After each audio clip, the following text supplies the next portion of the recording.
Welcome to 1 Million Cups Kansas City. The mission of 1 Million Cups is to lower the barrier of access to education, resources, and connection for all types of new and aspiring entrepreneurs throughout the United States. 1 Million Cup communities gather across the country every Wednesday to share presentations and make authentic connections. 1 Million Cup events are free, open to the public, and always have coffee.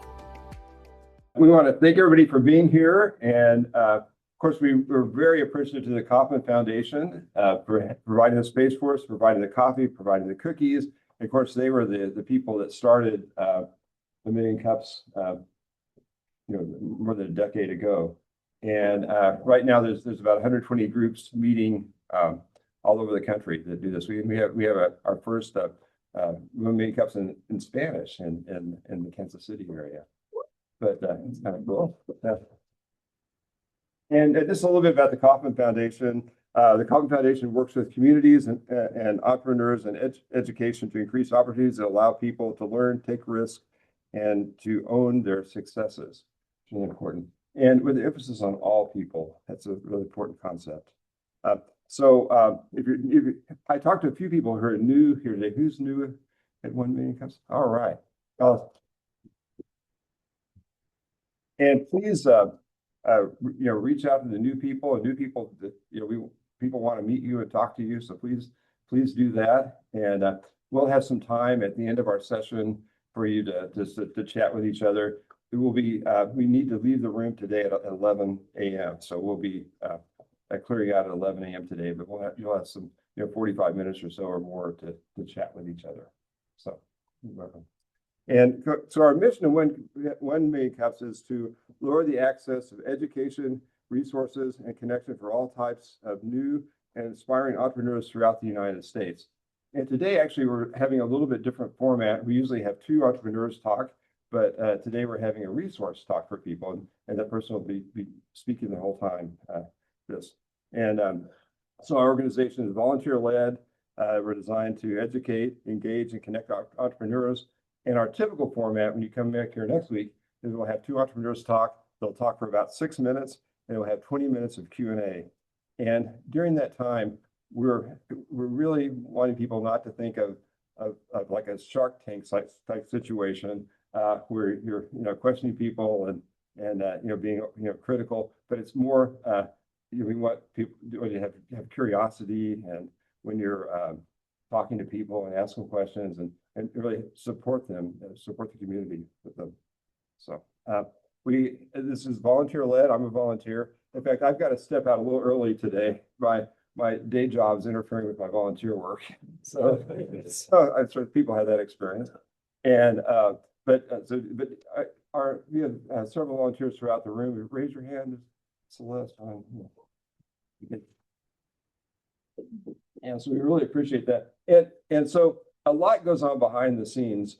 We need people that are good at social media. We need people who can coach other entrepreneurs to help them get their presentation ready. We need people that are good at PowerPoint and all the different Canva, all these graphic sort of things. We need all these people. Right now, we have a pretty full slate. We'd like to have a good funnel for people, because we after about a year, people are ready to kind of move on and so more people can have an opportunity to be a volunteer. So that's a good thing to do. If you'd like to be an organizer, you can scan that or look at our website, and they'll tell you about that as well.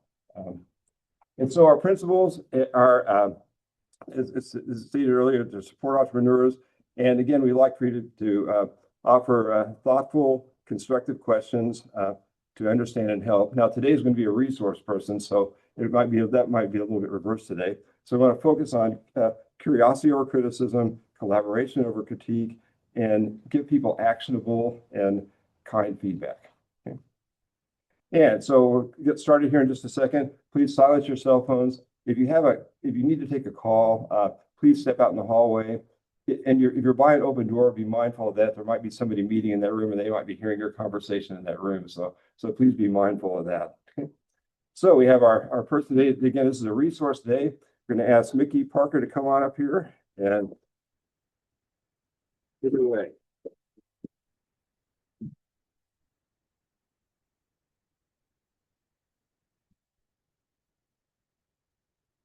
Thank you so much. I really appreciate Dr. Emma for getting this started. We started this conversation in Orlando in last September, I believe.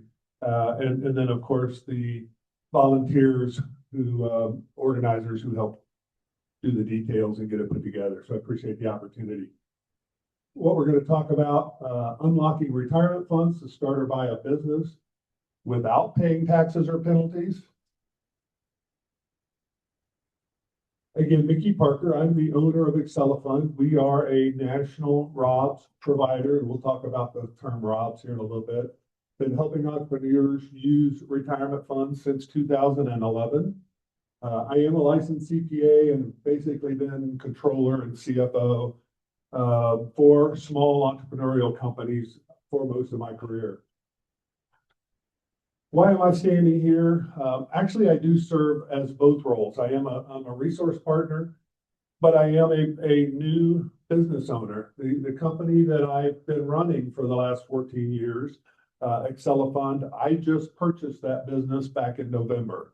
So at age 67, I'm not retiring. I'm just getting started. So, and I used retirement funds as the equity to buy my business. So not only am I a provider of it, I'm a user of the service as well. You know, when founders are starting a business, you know, from personal standpoint, they're looking at savings, they're looking at credit cards, perhaps bank loans. That's hard for a startup unless you're buying an existing business. But what we'll talk about today more is using those retirement accounts, such as an IRA or 401k. Most of you probably know if you've got IRAs or 401ks, the way you would normally access those is by taking a distribution. That distribution is, of course, taxable. You're going to pay state taxes, federal taxes, and if you're under 59 and a half, you're going to pay an additional 10% early withdrawal penalty. So you could potentially be paying 30, 40% of that withdrawal in taxes and penalties before you ever get to actually use it in your business. If you have an employer sponsored plan with a 401k, you may have loan options. But if you want to take a loan off of your 401k, the government has limits. You're limited to $50,000. So if you need $100,000, you know, that's not going to solve your problem. It's also required to be paid back. So it's going to create debt and debt service for your business. So you'll have to make sure you deal with that. Then we have the third one, which how many, I think I asked this question later, but how many here have ever heard of ROBS plans? Well, good. Okay. Probably more than I find in most audiences. It is a direct equity investment in your business. So this is what I decided to do when I had the opportunity to buy the business. I decided to use money that was in my IRA, 401k. Actually, it was my IRA. I didn't have to pay penalties or taxes on it. It truly was a direct equity investment, and I was able to start my business with no debt. There's my question.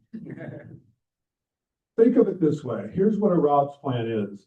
Think of your IRA or 401k. You can go online and you get to choose your investment options. You may have a index fund. You may have a small cap fund. But what if one of the options was stock in your own corporation?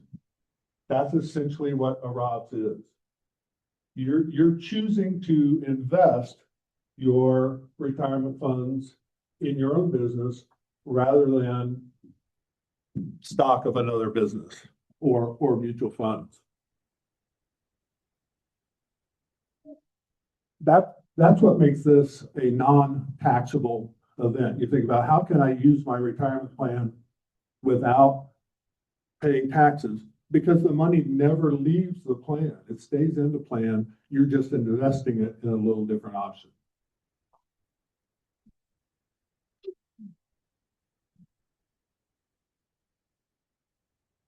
Why might you use it?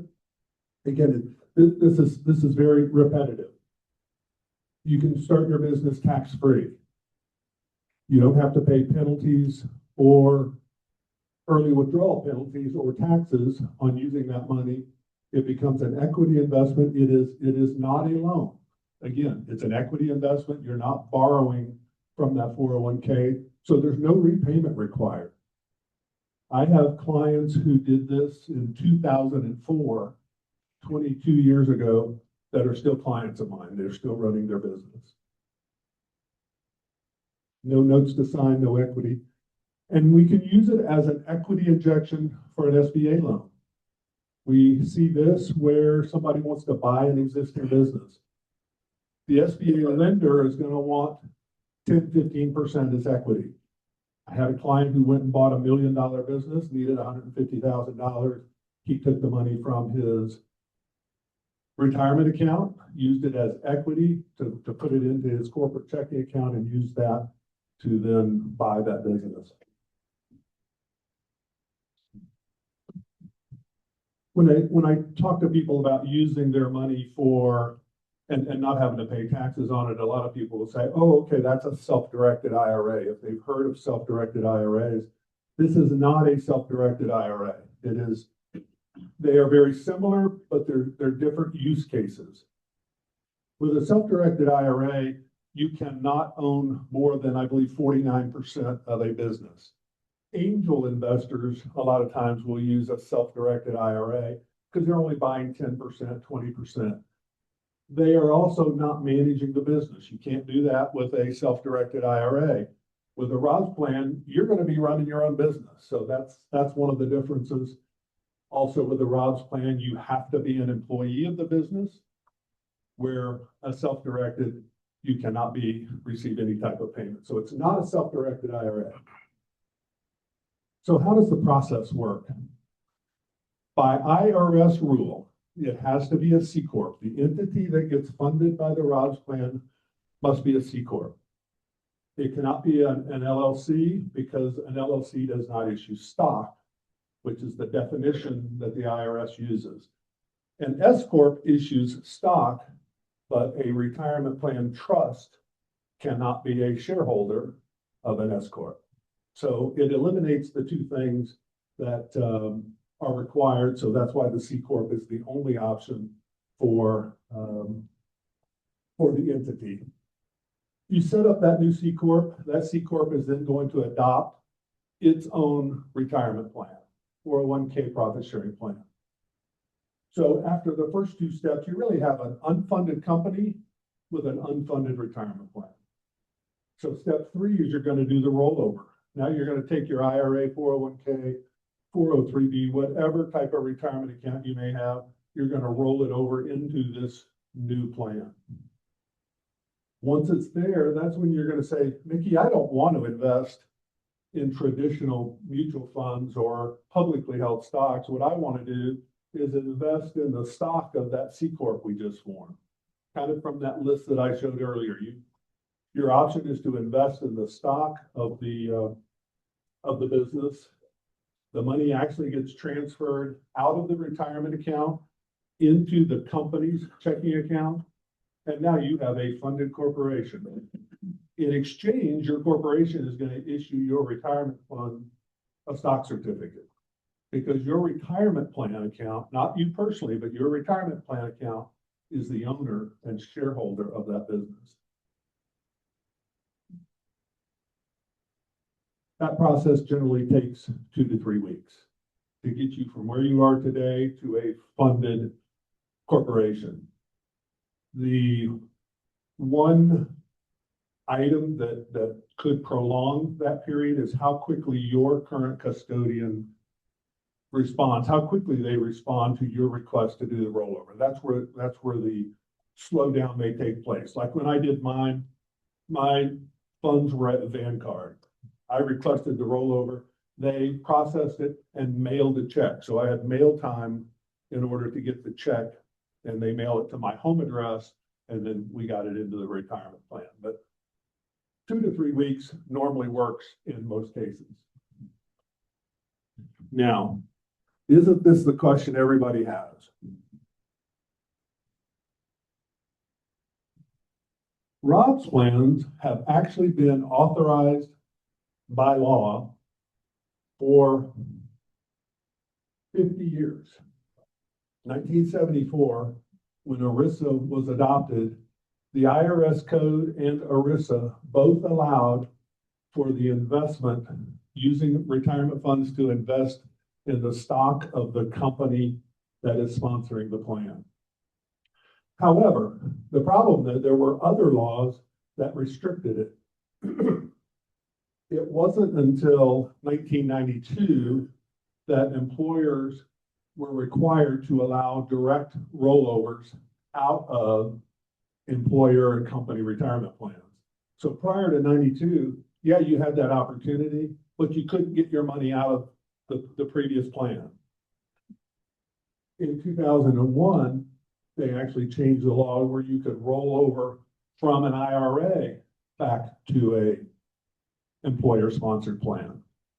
So the early 2000s is really when Robs became popular, because the ability to now roll over out of IRAs back into the retirement plan. The retirement plan doing business with the corporation would normally be what the IRS calls a prohibited transaction. But what they did is they put specific exemptions into the law that says a company retirement plan can buy stock in the company that's sponsoring the plan. So there are specific exemptions that allow that to happen. The employer stock can become an investment option in the plan. Because these became fairly popular in the early 2000s, the IRS actually did a study and ended up putting out a memo, and you can go online and find the IRS memo on Robs.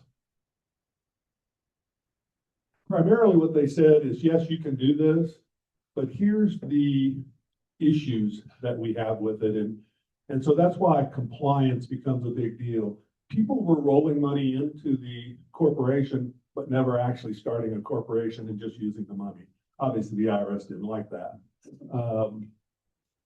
Passive investments. This needs to be an active business, and I think I'm jumping ahead of myself because I think we'll get to that. But there were a number of things that they identified with regard to Robs and how they were being run in the early days. And as a Robs provider and other Robs providers around the country really use that as kind of the framework, kind of our guide to make sure we are helping people be compliant in that process. I'm not going to go through this, but this is the information. If I have an attorney or a CPA, and I have my clients say, my attorney's never heard of this, I'll say, call me. I'll be happy to provide you with the citations. Here's the Internal Revenue Code and the ERISA regulations that specifically allow for the investment of retirement funds into the corporate stock. So what can you use? Really any type of retirement accounts, 401, 403B, 457, IRAs, profit sharing, simple government thrift plans. You do not have to roll over everything that's in your account. If you just need a portion of that, leave the rest of it where it's at, just roll over what you need to start the corporation or buy a business. There are a couple of specific items that cannot be rolled over into Robs, and one is a Roth IRA. And that's simply because the law says Roth IRAs cannot be rolled over. The IRA inherited from a non-spouse. So if your rich uncle happens to leave you the beneficiary of his IRA, that is not available. Excuse me, what would be the benefit of the Roth IRA anyway? A Roth? Yeah. What would be the benefit of using this mechanism for Roth? I'm sorry, there will be a time for Q&A at the end, and we will use the microphone to ask the questions. Okay. So if you don't mind holding that for just a few minutes, thank you. Okay, then I get the question. I currently have my job. I want to start a side hustle. Can I pull money from my existing 401k with my current employer? And the answer is, it depends. It depends on your current employer's plan. The documentation, their plan decides whether you have the ability to do what's called an in-service distribution. I will tell you, most plans do not allow you to do that. Most plans say you have to leave the job before you have access to those funds. But I have had some clients who checked, and they sure enough, they did have access to funds, and they ended up using it to start or buy a business. And here's the question. You can ask your HR department, or call Vanguard, Fidelity, whoever the custodian is, and ask them this question. Can I take any portion of my account, transfer it to another qualified plan while I'm still working? Again, most of the time, the answer to that question is going to be no, but we do find some exceptions.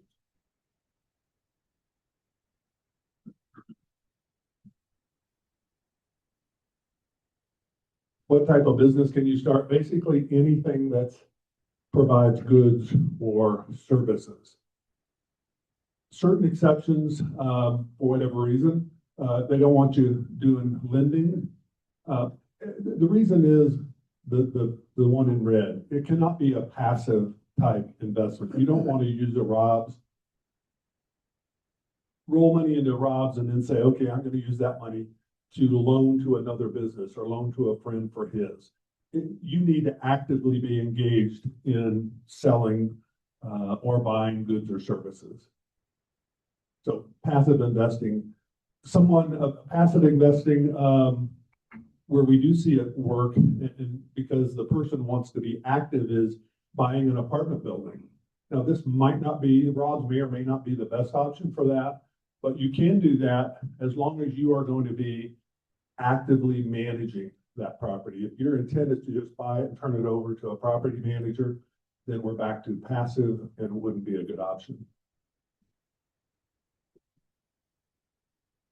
Most of you, are you guys familiar with Startland News? Startland News just last December had this article: retirement savings as startup capital, little known legal move is helping some Kansas Cityans, Don, the founder, had. That's my client, Russ Luttrell. He just started he got dozed out September 30th and used his government retirement plan to go start his auto service business. And so they did an article. You can certainly go look on the December 26th Startland News, and it talks about him using his retirement funds to start that business. Here's just some other examples. And I guess what I want to bring to the attention here is multiple people can use their retirement funds. I have husband and wife who each had IRAs. Both of them rolled money into the same corporation to fund it. I have brothers and sisters.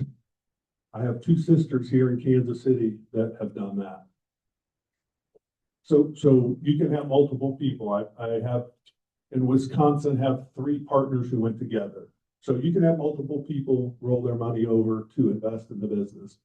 The other one, and I mentioned this earlier, the last one, you can use this as an equity injection on an SBA loan. So that's what he did. He rolled it over, used it as the equity injection, bought a business. And in his case, 2 years later, his business had been generating enough cash that he was able to redeem that stock. He bought that stock back from the retirement plan. So the retirement plan was no longer the owner. He was the owner. And I believe part of the intent was that is he wanted to move to an LLC or an S Corp, some different structure, but that allowed him to do it. What are some other requirements for Robs? The person rolling the money over must be a bona fide employee of the business and receive W-2 income. I get the question, can I fund the company and let my son run it? There's nothing wrong with letting your son run it, but you have to maintain some role in that business, some legitimate bona fide role in that business. Maybe you're not going to be full-time. There's no rule that says you have to be full-time. Maybe your background is marketing, maybe your background is accounting, you want to provide some of those kinds of services to help your son run the business, that's fine. But you truly cannot be, you're better off back in the self-directed IRA if you're not going to be involved in the business. When you start receiving compensation, this goes back to that 2008 memo from the IRS. People were taking money out of the corporation without actually starting a business. So you don't want to take compensation out until you actually have some revenue coming for that business. And then the one that I spend the vast majority of my time talking to potential clients about is what's called prohibited transactions. The IRS, you can Google prohibited transactions and a qualified plan, and it'll list, and basically it says you can't buy, sell, or do any type of business with a related party. Typically kind of call that self-dealing. Selling, leasing personal assets, paying personal expenses, apartment rental. I had a client call, say, I want to buy an apartment building. I'm going to actively manage it, but I want to live in one of the apartments. Can't do that. Son, daughter, family, relatives, that will then fly in the face of the prohibited transaction rules. One of the examples that I give quite often is I had a client who had a very successful manufacturing business. One of his biggest expenses was trucking. He wanted to use a Rob's plan to go start a trucking business. In and of itself, that's fine. He could start the trucking business. The problem is his biggest customer, or even being a customer, was his own manufacturing business. That would be disallowed. He wants to go start that trucking and have somebody else be customers other than his business. That would be fine, but with his business being involved, that didn't work. So I certainly encourage you to talk to Rob's provider to discuss your situation.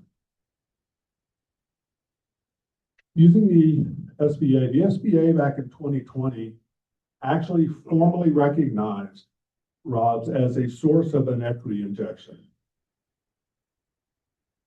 Our recommendation, and you could actually do it long before 2020. We help clients do it, but they actually formally recognized it in 2020. If I have a client who's talked to me about doing an SBA loan, what I usually say is go through the hassle of getting your SBA loan approved, because there's no reason to go through this process if for some reason the SBA declines it or there's some other issues in the loan process. So don't go through the ROPS process until you, again, because you have a 2 to 3 week period. It generally only takes 2 to 3 weeks to get the ROPS completed. You generally have that time even after the approval from the SBA.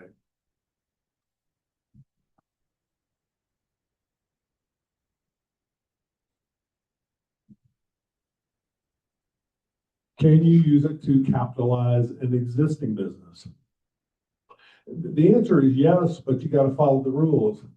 That the entity that's funded by the ROPS must be a C Corp.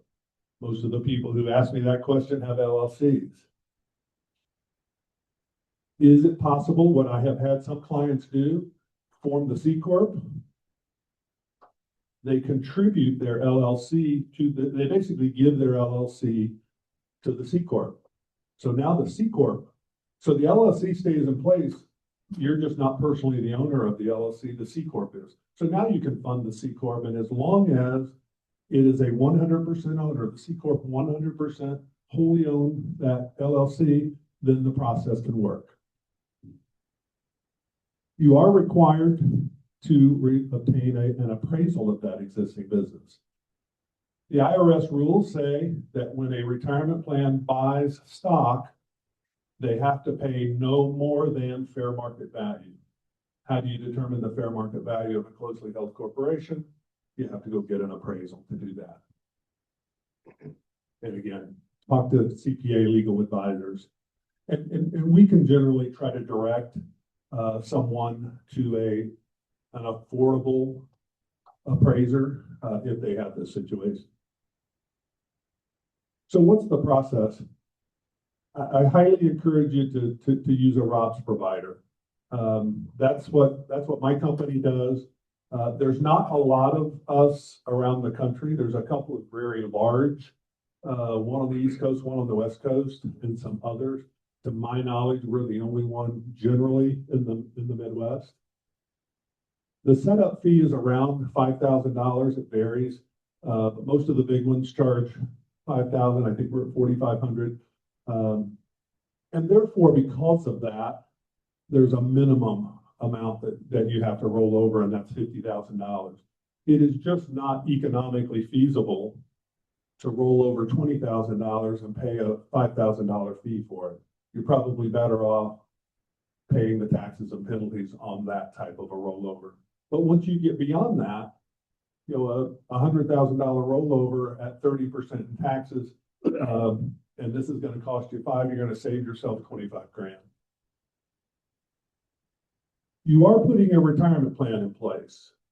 So there is some third-party administration of that plan going forward. Generally anywhere from $1,200 to $1,800 a year is what a third-party administrator will charge. And most ROPS providers, including us, actually act as that third-party administrator of that plan. There is a tax credit that is available for those who start up a new plan. So what are the options in setting up that plan? Profit sharing plan is just an employer. The employer is the only one who makes the contribution. The standard 401k salary deferral plan, all eligible employees have to participate. You cannot be the only participant in the plan. If you have other eligible employees, they have to be allowed to participate. And contributions generally should be what the IRS calls substantial and recurring. Again, this is the third-party administration of the plan, the types of things that they do, the compliance testing. There is an annual filing that has to be done. It's an information return for retirement plans called a Form 5500. Individual benefit statements, summary annual reports, and that's what you're paying for with that monthly fee for a third-party administration. Okay, you've done a ROPS plan. You've gone a few years. How do you exit? The primary way to exit is to sell your business. That's the most common in my situation is somebody has sold the business. It's an asset sale. The cash comes into the corporation. And now we do the opposite of what we did in the beginning. Instead of moving money from the retirement plan to the company to fund it, we're now taking what's left in the company and moving it back to the retirement plan. So that's kind of the second one. You can, and we have had some clients do this, maybe your financial situation changes. Maybe like the SBA example I gave you earlier. He generated enough cash. He now has some personal cash. He now has company cash. He actually redeemed that stock. He bought the stock back out of that retirement plan.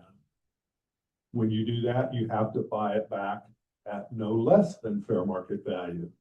So again, an appraisal has to take place to determine what the fair market value of a closely held corporation is. Certainly periodically we have the stock that becomes worthless. Their business doesn't survive. Now, I'm really getting in the weeds here, but I do just want to give you an example of what some clients have done. I have a client used $102,000 to start his business back in 2007. That business currently valued at $2.6 million. His exit strategy, normally when you take an in-kind distribution, that means you're pulling the stock out. That's a taxable event, just like pulling cash out. And he would normally have to pay tax on the current fair market value, that $2.6 million. But the IRS has a strategy called the net unrealized appreciation rules that apply to stock of a company held by a retirement plan. He can pay tax on just the 102,000 that he originally put in and defer the tax on the rest of the stock until he disposes of that. So we don't get involved in the day-to-day calculation. All of the clients that come to me want this. We can handle the distribution part of it. They generally have counsel, CPA, attorneys that are directing them on the exact method to do that. So that's why I always say we're not the tax advisors on that, but I did want to give you an idea. So quick summary, Rob's a financing solution that quite honestly, most people don't know about. Allows you to use retirement plan funds without having to pay taxes or penalties. There are specific guidelines to be compliant and certainly encourage you to use a Rob's provider. A quick comment about Accelefund. We help people all across the country, but it's the third one there, bullet point that I want to make, is if any of you have access to groups, lunch and learns, put together groups, you have a group that you think would benefit from this type of information, don't hesitate to reach out. I'm happy to do this kind of educational seminar, webinar, whatever it takes. You can go to our website at accelefund.com. The front page, if you scroll down to the bottom, you'll see this learn more. You can download a fact sheet. We have a little video there that I actually worked with the SBDC in Arkansas. They were having people come in and ask about Rob's, and they're like, we're not the experts. Would you come down? So I went down to Fayetteville and we did a quick little video that just gives the very highlights of a Rob's plan. Our frequently asked questions, we have a bunch of those on our website, probably will answer questions. But if they're not, there's my information. Do not hesitate to reach out to me. Happy to answer those questions.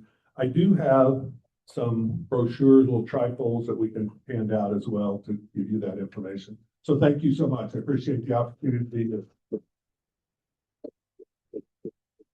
Yeah, so thank you very much. A lot of good information. I don't know that I needed to hear that 1974 was more than 50 years ago, but aside from that, if you haven't already checked in, please scan these barcodes are all around the room, and we'll ask for your email address. We won't sell it. We won't spam you, but you will get an email telling you about what's up for the next 1 million cups. So that's a really useful email to get. Okay, so we'll open this up for Q&A, and like this gentleman's going to be first here, I believe. Yeah.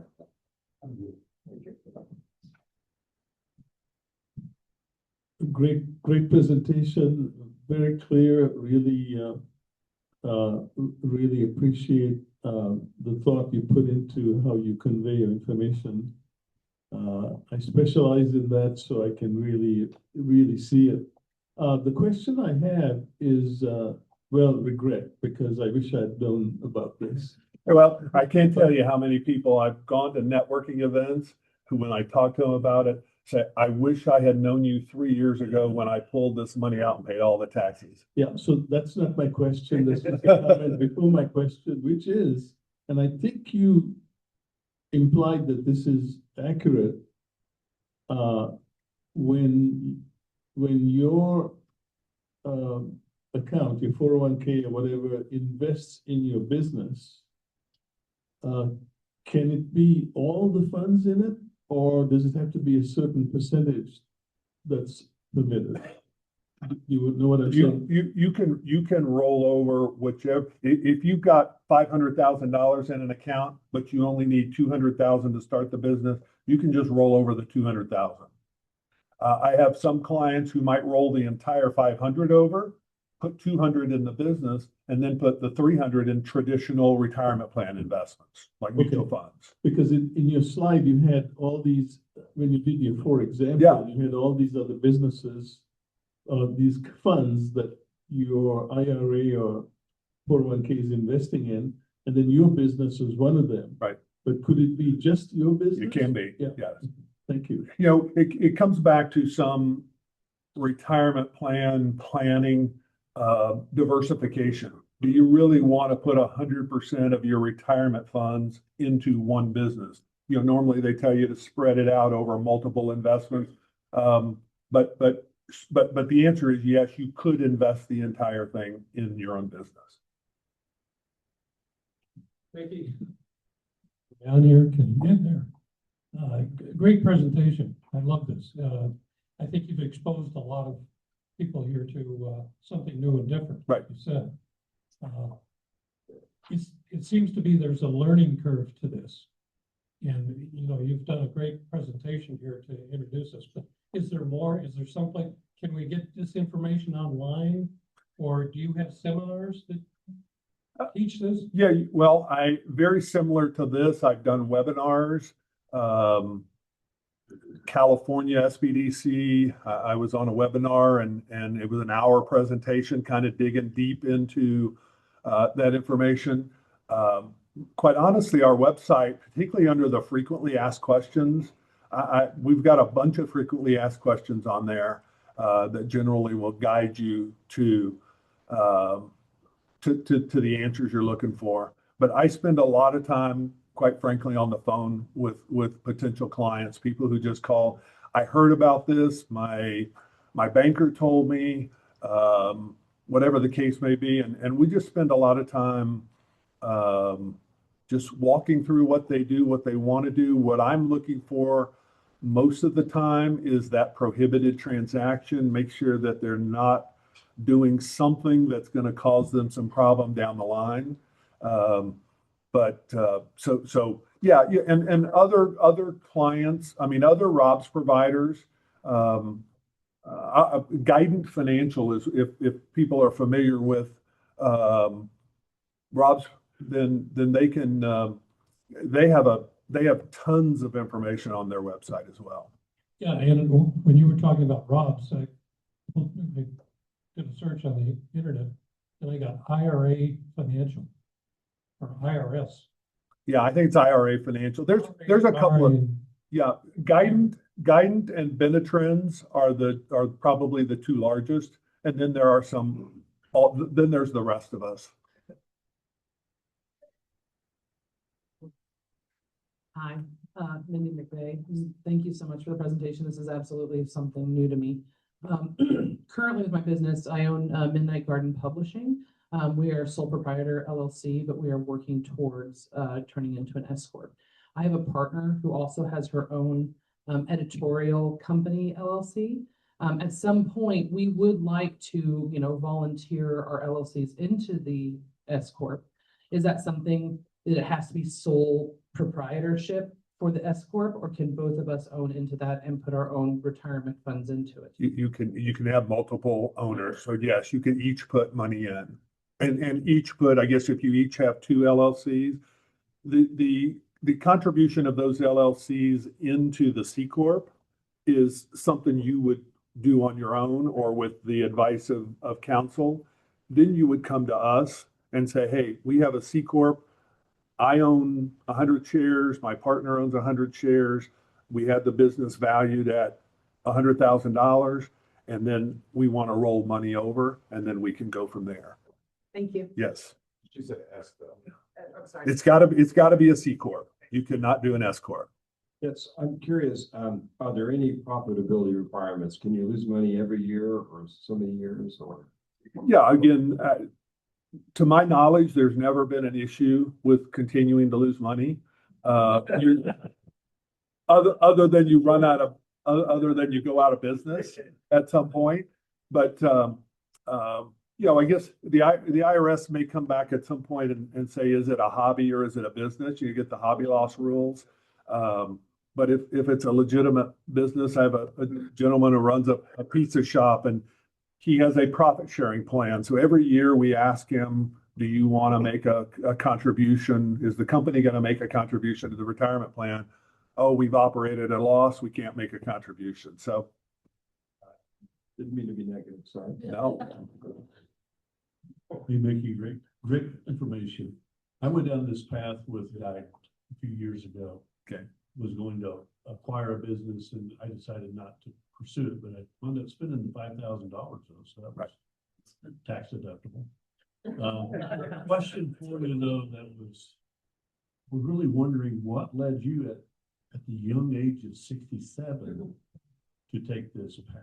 What was the motivating factor? Was just tax avoidance? Is that where you've done it? You know, probably control. I mean, I was working for somebody else, and at 67, I wanted control. I don't plan on retiring soon, I mean, so it was something I wanted to stay involved with. So I didn't have to worry about whether the current owner or current investors. I got a call one day where they said, "Hey, we sold out to somebody," and I'm left out in the cold. So it gives me that opportunity to basically have control of my future. But as far as the funding mechanism, you chose to go this path versus you weren't. Yeah, well, it was a good option. I mean, and talking to my wife about what our options were, whether it's existing cash, whether it's home equity line of credit. I just thought that this was a good option. Starting it debt-free without having to worry about paying off any kind of loans was probably one of the bigger options. Thank you. Right here. Mickey, thank you. I'm biased. I'm advocate and I support Mickey. Sent several clients this way, so fair disclosure. Can you speak real quickly, Mickey, to sometimes banks, when you are doing a participatory loan, you bring that 10, 20% to the table. A lot of times they like to see extra money in your bank account, or from a debt financing perspective, I'm a banker. We want working capital. Does all the money have to be used for the purchase or the acquisition of the business, or can I build in No. 50,000 of working capital into that as well? Yeah, if you look at the example that I had, I think I showed that the guy rolled over 188,000. He only needed 150, so he had some extra. So that number could be whatever. You may choose to roll over 250,000. You really only need 150 to complete the acquisition. Gives you an extra $100,000 in working capital that can stay in the business. It's the business's capital, so however you choose to allocate it is fine. So, sorry, just to tack onto that, you mentioned earlier about, my apologies. Just to tack onto that, you mentioned earlier that your pay has to come from the revenues. So if you have that extra 100,000 to use for working capital, can you use that to pay yourself to an extent? Well, the idea would be that you buy the business and it's generating, you're probably buying an existing business that's generating revenue. It doesn't, you would just use the revenue. It may technically come from the money you rolled over, but you are generating revenue, so that makes the payment fine. Sorry, go ahead. Thank you very much for the presentation. Quick question to confirm, this is a one-time rollover event investment. You couldn't do any subsequent into the same C Corp? Very good question. And yes, you can. And I have had clients do that. The easy part is that the C Corp set up, their stock issued, all those kinds of things. What would be required is another valuation. Because the retirement plan is now buying that next tranche of stock. So go get a valuation, and when the retirement plan buys that stock, it will determine on the per share valuation how many shares get issued. But yes, I've had clients who came and said, "Hey, business is growing. I'd like to roll over another $150,000, whatever that case may be." So yes, you can. Hey, Mickey, I have a question for you. So I have a C Corp and we did an S Corp election for tax purposes. Would we have to undo that? Yes. Okay. And then when could I go back to getting that S Corp election? Would I have to buy out of? Yes. While the retirement plan owns any stock, you have to remain a C Corp. So if you want to move away from the C Corp, you would have to redeem that stock, pull that stock out of the plan and by buying it back. Gotcha. Okay. So it couldn't just be a C Corp in there. Meaning so the C Corp with the S Corp election, so like we. No, because the C Corp gets taxed at its own entity level where the S Corp is still a pass-through. And an S Corp cannot have a retirement plan trust as a shareholder. So that's the primary reason you can't use an S Corp. Makes sense, thanks. Hey, Mickey, my name's Luke, and I've been traveling around the ecosystems, entrepreneurial ecosystems around the US for the last 6 months, and I've never heard anything about this. So as far as your reach out and your webinar seminar series, maybe you can talk with the folks here at 1 Million Cups, because these are all over the country. Right. Maybe there can be some large webinars created. Also, I am wanting to speak with you because I can connect you with some founders of accelerators and incubators around the country. That'd be awesome. Okay, Yeah, happy to do that. Does anyone else have a question? Again, thank you. I appreciate it. Perfect. Right, as we wrap up, you all know that this is the question that we end. And while this presentation is a little different, obviously, because he's providing services to entrepreneurs, we would still like to pose the question, Mickey, what can we as a community do to help you? I think the biggest thing, again, is knowledge. So spread the word. Let somebody know. If you have a neighbor, if you've got a business associate, somebody who's looking at starting a business, say, hey, have you ever thought about using your retirement funds? Go talk to this guy, or go to Accelefund.com. Just spread the word. That's what I primarily try to do these seminars for, is to just let people know that option's available, because the other option is I talk to somebody who says, I wish I had known this 3 years ago when I took a whole bunch of money out. So just spread the word would be the great option. Perfect. Thank you. Thank you so much, Mickey. Can we give him another round of applause?